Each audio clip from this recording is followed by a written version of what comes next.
vamos a ver de los ponentes si están todos con nosotros ahora mismo.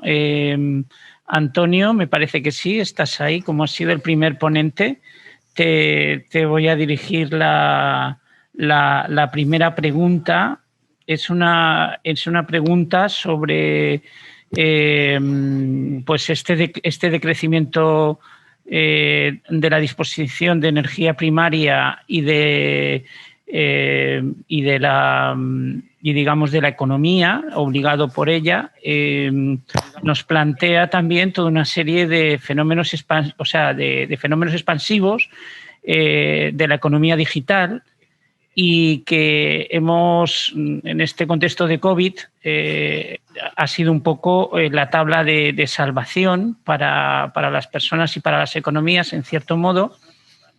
Y lo que preguntan es si Internet, la nube y todos los dispositivos electrónicos actualmente consumen una gran cantidad de energía primaria, y en el futuro, con las 5G y todo esto, parece ser que el aumento va a ser espectacular. Y bueno, la pregunta es que cómo abordamos ese decrecimiento sin caer en una crisis también de la sociedad de la información y del conocimiento. A ver, hay una cosa, yo ya sé que lo que voy a decir ahora, de hecho, creo que es un tema que merecería la pena ser explorado con detalle. Lo que voy a decir ahora no es muy popular, pero es una cosa que cuando uno estudia cómo funciona actualmente todo lo que es la industria de producción de dispositivos para las TICs y cómo funciona esencialmente Internet, es completamente inviable, es insostenible. Se consume una gran cantidad de energía, se requieren muchísimos procesos, se utilizan materiales no renovables. Se suele decir que los chips de los dispositivos electrónicos se pueden hacer con la arena de la playa, pero es mentira, se hacen con cuarzo, porque si no el proceso de purificación sería muchísimo más costoso de lo que ya lo es. Y todo el proceso de elaboración, todo el tema de las regletas, de ahora que son de muy pocos nanómetros, 5 nanómetros, parece que son los que se están haciendo ahora, todo esto es inviable si no hay unos procesos hiperespecializados muy consumidores de energía y demás. De hecho, la razón por la cual, digamos, ahora mismo la producción de chips se concentra literalmente en 3 fábricas en todo el mundo es debido al hecho de que hay que hacer unas economías de grandísima escala para que pueda salir a cuenta y que los precios puedan ser razonables. Esto sin contar con el hecho de que existen muchísimas externalidades asociadas a la microelectrónica que no se pagan, ¿no? Ese coltan que viene de las minas del Congo, esas tierras raras que son fundamentales para el funcionamiento de la pantalla táctil, los dispositivos de más alta precisión que están extrayéndose en unas condiciones ambientalmente precarias y demás. Si uno realmente pagase el coste real que lleva construir un iPhone, por ejemplo, o un smartphone cualquiera, pues seguramente estaríamos en el entorno de entre los 6.000 y los 10.000 euros. Este es el coste real, que nadie lo está pagando, evidentemente, nadie se está endosando. Entonces, en una situación de decrecimiento energético en el que se va a ser difícil mantener los dispendios y las locuras de hoy en día, va a haber un problema con la microelectrónica, eso está claro. Y luego, evidentemente, el consumo de energía de Internet es ahora mismo el 4% de toda la energía primaria, con la previsión de aumentar. Yo, respecto al tema del 5G, que a la gente le gusta mucho hablar de ello, yo el 5G, viendo los planes de implantación, lo que se está haciendo ahora es implantar básicamente frecuencias que ya estaban en el 4G. Las frecuencias más altas yo las veo simplemente imposibles, no solo por la gran cantidad de estaciones base que se tendrían que instalar, que es entre 25 y 100 veces las actuales, sino además por la escasa penetración que tienen estas ondas. Estas ondas ya son de longitud muy corta, con lo cual no son capaces de sortear las ventanas, las puertas y demás, con lo cual tendrías un problema de cobertura impresionante, tendrías que hacer un montón de adaptaciones, las casas tendrían que tener como repetidores para que el teléfono te funcionara dentro, en fin. Esto es un disparate. Esto para mí, todo el tema de lo que se está haciendo con la huida delante de la microelectrónica, para mí me recuerda a los Moais de la Isla de Pascua. Es un gran monumento tecnológico justo antes de la decadencia final. Yo creo que justamente hablando ya de todo, una de las cosas que tendríamos que hacer es cuál es la microelectrónica apropiada, ¿no? Hablando de tecnologías apropiadas, que es lo que tendríamos que estar hablando, pues cuál es la microelectrónica apropiada. ¿Cuál es la microelectrónica, por ejemplo, que se puede hacer localmente aquí en España o localmente en cualquier otro país con recursos más limitados y de una manera muchísimo más sostenible a lo que se está planteando actualmente? Entonces, todo esto para mí no tiene un sentido. La economía digital obviamente tiene mucho valor, es una cosa muy útil, pero es algo que se ha posibilitado por la exuberancia energética de la que hemos disfrutado hasta ahora y que es algo que con el paso de los próximos años va a quedarse reducido a la disponibilidad de unos pocos. Vamos en ese camino. Muchas gracias, Antonio. Edita, por favor, ¿tienes preguntas para vamos Rafael, a seguir, Eduardo? Sí. Exacto, seguimos el orden de presentaciones para que haya una coherencia. Entonces le presento una pregunta de una persona participante a Rafael Morales Sánchez y dice: ¿qué lugar podrían ocupar las tecnologías de blockchain y las criptomonedas para la soberanía, el empoderamiento y frente a los mercados? Pues muchas gracias por la pregunta, es lógicamente muy interesante. Primero, por si alguien no lo sabe, voy a comentar muy brevemente lo que son el blockchain y las criptomonedas, aunque bueno, no soy experto en el tema ni mucho menos. El blockchain es una tecnología de escritura, de comunicación, que es segura, robusta y podríamos decir democrática, porque la van haciendo los que la van utilizando, ¿no? Y por tanto es un sistema de trabajo con mucha potencialidad, porque es bastante inexpugnable y seguro y permite muchísimas transacciones. Esa es la tecnología, el blockchain. Sobre esa tecnología se construye una criptomoneda, que es de hecho una moneda virtual, no tiene un respaldo físico, bueno, como casi todos ahora mismo estamos haciendo muchas transacciones. Es una moneda que está descentralizada, es decir, no depende de ningún banco, la crean los usuarios y, por tanto, puede ir fluctuando dependiendo de la cantidad de moneda que exista, etc. Esa moneda es muy segura porque está basada en una tecnología blockchain y no depende de las autoridades monetarias.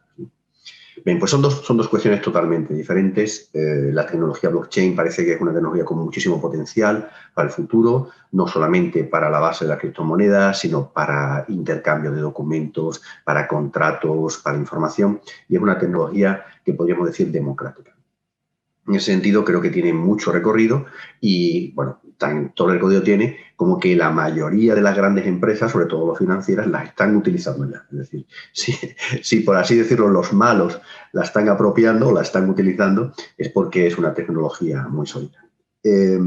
Muy sólida y podría permitir esa democratización que hace alusión la pregunta, ¿no? Sí se podría permitir, es una herramienta en la que los usuarios, y requiere que haya muchos usuarios para garantizar la fiabilidad del sistema, impidan que esa tecnología se controle por unos pocos. No así la criptomoneda. La criptomoneda es mucho más compleja porque, entre otras cosas, es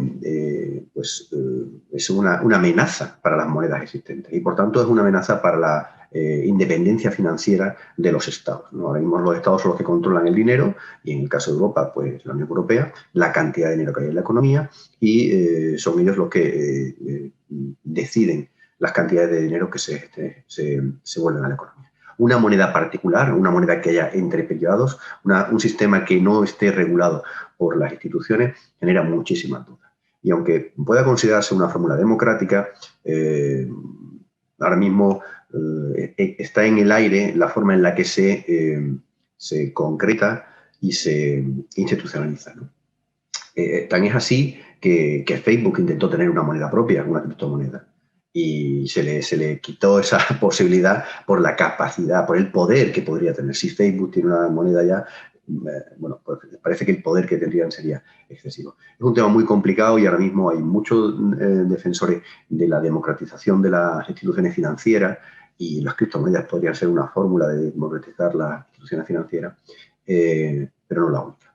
Pero creo que es mucho más interesante el fondo de la pregunta y termino rápidamente, ¿no? Que es la democratización de la economía, ¿no? Que es un poquito lo que estamos hablando con Áñez y con todos, ¿no? O sea, la economía que deje de estar en manos de unos pocos, que esté en manos del pueblo, porque al fin y al cabo la economía va por detrás de la moral, va por detrás de la ética y va por detrás de las leyes, ¿no?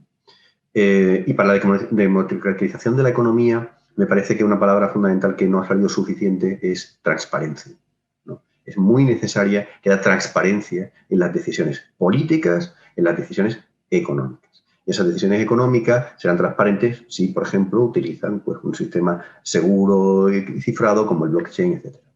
Por tanto, todo lo que sea democratizar la economía me parece positivo. Una herramienta tecnológica potente es el blockchain. Las criptomonedas todavía queda mucho porque pueden caer en manos de poderosos.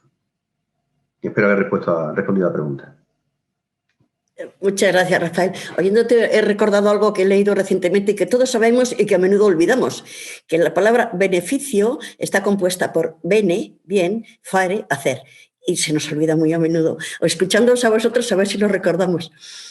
Ahora, si os parece, le hago una pregunta al ponente que continuó después de Rafael Morales, a Eduardo García Toledano, y es una pregunta que dice, un momentito que voy a leerla porque que no se me olvide nada, que tiene varios conceptos. Los efectos combinados de los cambios demográficos, ambientales, sociales, tecnológicos y de forma de vida están generando enfermedades nuevas.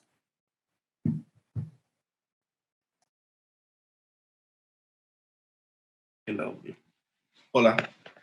Sí, hola, Edita, buenas. Sí, evidentemente, en los términos que hablamos, el cambio climático, se dice que lo más posible es que tengamos un efecto rebote, que produzca daños en el medio ambiente, en la salud, las personas y en todos los seres vivos.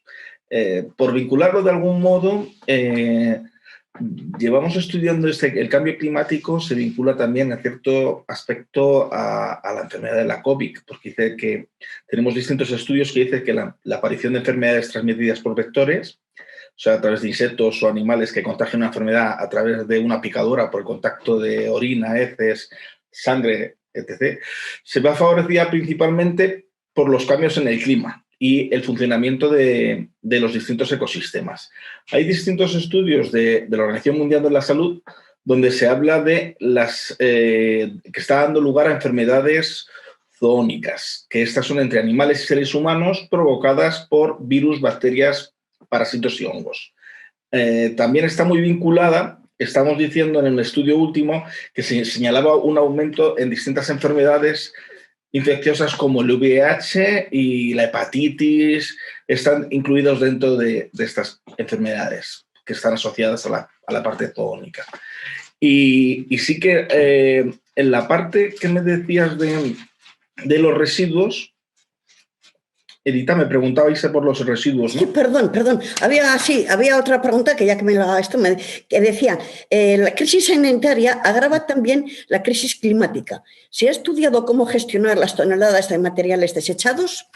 Sí, bueno, sí que hay distintos estudios y hay estudios generales y, bueno, es posible que Andrés también conozca esto más que yo por el entorno en el que se mueve, porque las asociaciones sí que están defendiendo y estamos diciendo que en España sí que llegó a tomarse medidas porque hay incluso el Boletín Oficial del Estado de marzo dice que hay una orden en la que establece las instrucciones sobre la gestión de residuos, sobre la parte de distinguir entre los enfermos que lo han padecido en las casas a las administraciones, hospitales, etcétera, donde se indica que debe de ser, todos estos residuos deben de ser metidos en una bolsa aparte, cerrada herméticamente, y que debe seguir un tratamiento dependiendo si es en casa, en hogares, la bolsa será adecuadamente cerrada y se va a depositar exclusivamente en contenedores de fracción de resto o en cualquier otro sistema de recogida, no en el amarillo. Y queda terminantemente prohibido verter esto en orgánica, envases, papel, vidrio y textil.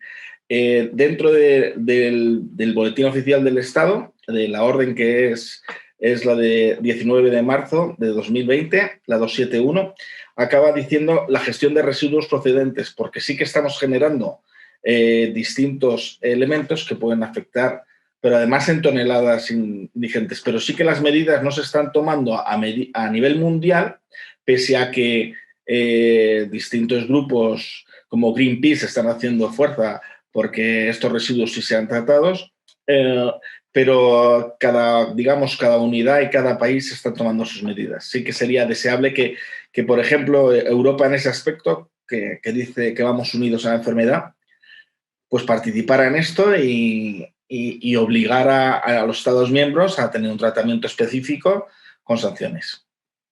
Muchas gracias, Eduardo. Alejandro, cuando quieras. Pues pregunta para Áñez en relación a las asambleas ciudadanas en ciudades. Uno de las personas que nos está viendo ha tenido conocimiento de una asamblea ciudadana en Austin sobre temas urbanísticos de la ciudad. Y entonces un poco lo que se pregunta es si estas experiencias a nivel de ciudades o a nivel de regiones se están haciendo también en Europa y hasta qué punto pues, pueden ser una alternativa o un complemento ante la inoperatividad o la inexistencia de asambleas ciudadanas de todo el país, de todo estatales. O sea, ¿qué sentido tienen las asambleas ciudadanas en relación al urbanismo, el cambio climático en las ciudades y a nivel de regiones o bioregiones?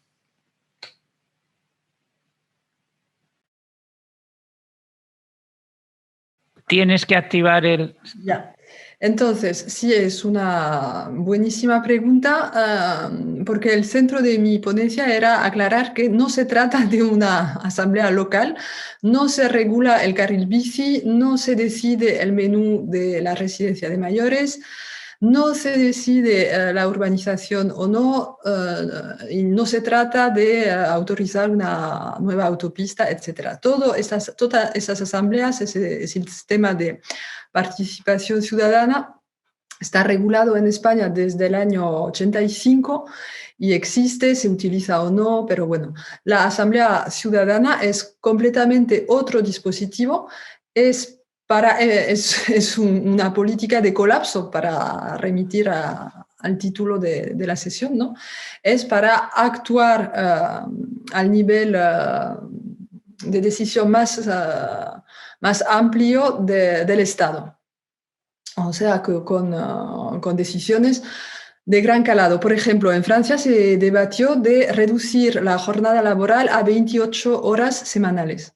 O sea, que supone un cambio de las prácticas laborales muy importantes.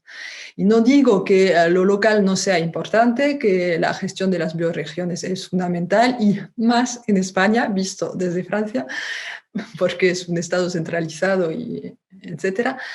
Pero así funciona. Y para emprender una acción democrática de amplio calado, en realidad se tendría que articular varios niveles. También se reclama una asamblea ciudadana ante el Parlamento Europeo, y el Parlamento Europeo está a favor de abrirse a la participación ciudadana, o sea que en la escala más alta, ¿no?, de la construcción europea. No sé si he contestado. Muchas gracias, Áñez. Yo creo que sí que ha quedado muy claro. Hay una pregunta común para todos los ponentes y que os rogaría que contestaseis muy rápidamente por el orden de intervención, uno detrás de otro, y luego ya daríamos paso, pues bueno, a las conclusiones, digamos, y porque no tenemos, el tiempo no es infinito. Entonces, uno de las personas que además ha hecho varias preguntas, pero ha hecho una pregunta muy interesante, decir a todos los ponentes, es que esta sesión, ha observado que esta sesión tiene un título milenarista, que esto de la ciencia del fin del mundo, y él se pregunta, ¿realmente vivimos en un mundo sin futuro? ¿Hay alternativas? Yo creo que sí, que habéis planteado las alternativas, o por lo menos dónde está la luz al final del túnel, pero si en una frase o en una propuesta corta podéis resumir lo más importante de vuestra ponencia para contestar a esta pregunta, que no estamos todavía en el fin del mundo. O sea, podemos hacer algo, ¿verdad?, al respecto. Podemos proponer y podemos transformar la sociedad y el rumbo que lleva la civilización. Pues nada, adelante, primero Antonio y todos los demás. Estamos a tiempo de cambiarlo todo. No necesitamos tanta energía como estamos consumiendo y podemos vivir mucho mejor consumiendo mucho menos. El cambio es posible, pero hay que primero hacer pedagogía. Rafa, Gracias. Bueno, pues yo creo que claro que es posible, por suerte estamos a tiempo y desde mi punto de vista, teniendo en cuenta lo que hemos escuchado, creo que la clave está en repensar el valor de las cosas. Estamos a tiempo de repensar el valor de las cosas y trabajar por ellas. Eduardo, por favor, gracias. ¿Puedes contestar? Sí. Disculpa. No solo estamos a tiempo, sino que sabemos hacerlo. Lo que hay que hacer es querer. Sabemos hacerlo. En otras ocasiones no se ha tenido el conocimiento. Ahora tenemos el conocimiento, hay que tener las ganas y luchar por ello, porque evidentemente es complicado en todos los aspectos, pero se puede perfectamente. Muchas gracias. Áñez, resume tu propuesta, a ver si eres capaz en una sola frase sobre el futuro para tener un mundo mejor y superar estos gravísimos problemas que afrontamos. Pues yo voy a retomar lo que dijo Eduardo Costas en la primera sesión. Dijo, parece más fácil representar el fin del mundo que el fin del capitalismo extractivista. Y esto es parte del problema del capitalismo extractivista, es la esterilización de los posibles políticos que produce. Pero sí que los hay, los posibles políticos. Muchas gracias, Áñez. Muchas gracias a todos. Vamos a dar paso a los directores del Club Nuevo Mundo, a Eduardo Martínez de la Fe, a Alicia Montes de Oca, que bueno, pues que hagan un balance y que nos transmitan también un poco en qué momento está el Club Nuevo Mundo respecto a estos retos de transformación, de transición y transformación humana y social. Bueno, pues si queréis intervengo yo, Alicia, en primer lugar. Agradeceros a todos la participación, que me parece fundamental, todo lo que se ha dicho aquí esta tarde. En realidad estamos profundizando en un planteamiento en el cual venimos navegando desde hace 2 años, que ya quedó patente en la primera sesión y en esta sesión todavía se agudiza. Y es que estamos entrando decimos si tenemos futuro o no. Evidentemente yo creo que estamos abocados hacia un colapso de la civilización. Y también tenemos que entender el colapso no como algo negativo, porque a través de la historia el colapso se ha convertido en un factor evolutivo. El colapso de historias pasadas de civilizaciones y grupos humanos han provocado cambios que han permitido la supervivencia y la reorientación del desarrollo de la convivencia. Precisamente dentro del club estamos trabajando en un documento en esa línea.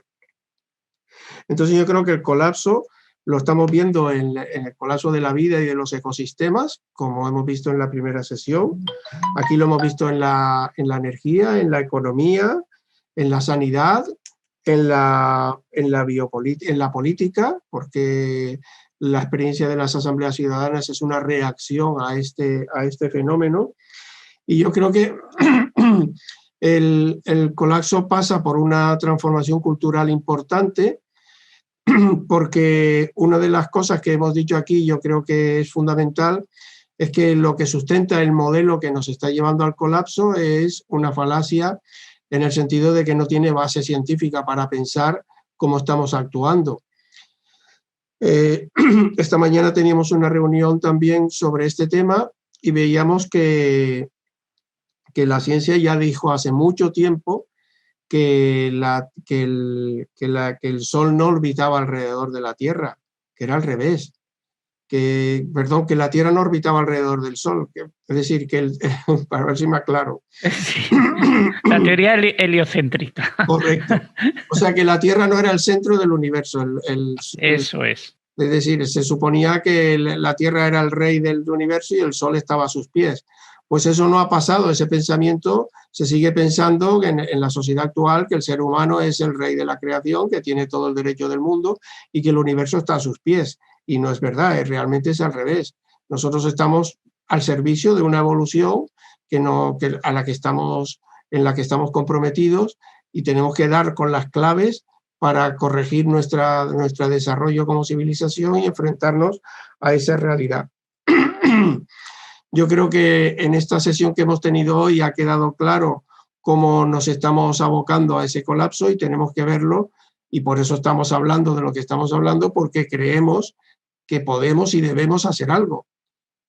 Y desde el Club Nuevo Mundo lo que pretendemos es aportar por una parte conocimiento, pero por otra parte también experiencia y sobre todo voluntad de contribuir a que todos los que estamos implicados en este modelo de civilización hagamos mejor las cosas, empezando por nosotros mismos y por todas las personas que están implicadas en un nivel u otro en determinados campos. Y yo no poco más que decir. Si quieres, Alicia, cierra tú la sesión. Acuérdate de conectar el micro.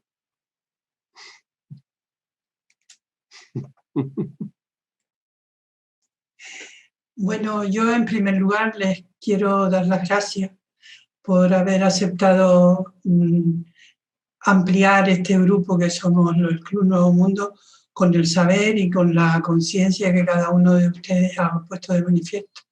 A mí me parece muy importante aclararle al compañero que pedía si estábamos al final del mundo. Yo creo que lo que quiere decir esa frase es precisamente que el viejo mundo sí que está muriendo.